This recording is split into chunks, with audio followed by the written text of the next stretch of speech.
Hi, this is Dr. A. Ganesh Raja, and this presentation is about gas gangrene. This is also called as clostridial myonecrosis because the muscle goes in for necrosis because of the vascular occlusion. Hence, this disease is also called as clostridial myonecrosis. So, clostridial myonecrosis and gas gangrene both mean the same.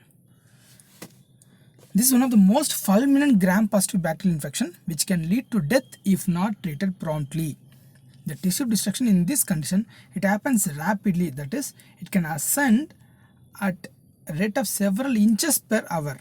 It can ascend so rapidly that within an hour it can ascend some 2 to 3 inches in the tissues.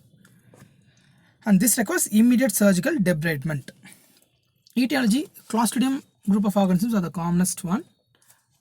The most common of which is perfringens, Clostridium perfringens. The other organisms are Clostridium septicum, Clostridium novae, Clostridium sodali, Clostridium tertium. Pathogenesis, the incubation period of this disease ranges from 6 hours to 4 days.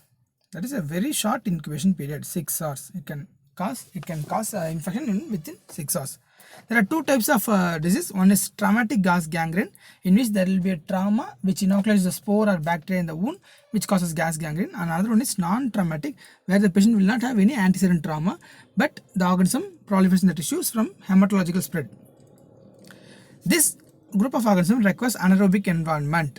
This anaerobic environment is produced by the devitalized tissues, which has no blood supply, and also the vascular occlusion mediated by the toxins elaborated from the bacteria.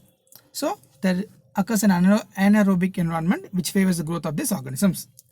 So this type of infection, that is gas gangrene, is commonly seen in crust type of injury, laceration of large to medium vessels which interrupts the blood supply, and fracture of the long bones with the contamination of the soil. Penetrating injuries to the abdomen caused by a bullet or knife can result in the outpouring of the bowel organisms and thereby leading to infection of the abdominal wall. A peculiar thing about this is the dead and devitalized tissues will not have any infiltrates because there is no blood supply, there will not be any infiltrates. Whereas the border zone, that is a normal surrounding border zone, will have plenty of polymorphonuclear cells infiltrates. Spontaneous gas gangrene, this occurs hematogenous spread, and GI port of entry is considered as one of the mechanisms in case of colonic malignancy, endoscopic procedures, and enterocolitis, diverticulitis, and GA surgery. All these procedures can lead to transient bacteremia of these organisms, which goes and settles in the tissues and proliferates there. Clinical features: the patient presents with sudden onset of excruciating pain, and there will be a thin serosanguinous fluid along with gas bubbles. Soon edema develops and inundation develops and blisters forms, and it arises at rate of several inches per hour, and the patient can have high grade fever also. Investigation: ultrasound, CT and MRI can detect in the extent of infections and the extent of devitalized tissues, and gram-positive bacilli has to be demonstrated in the tissues, and blood culture has to be done in case of spontaneous or non-traumatic because the organism comes via hematogenous spread. So in such condition we have to go for blood culture. Treatment: thorough surgical debridement is the mainstay. The closure of wounds can be delayed even for 5 to 6 days till it is proved that there is no infection in the wound site. And penicillin and clindamycin for 2 weeks is the drug of choice for this gas gangrene.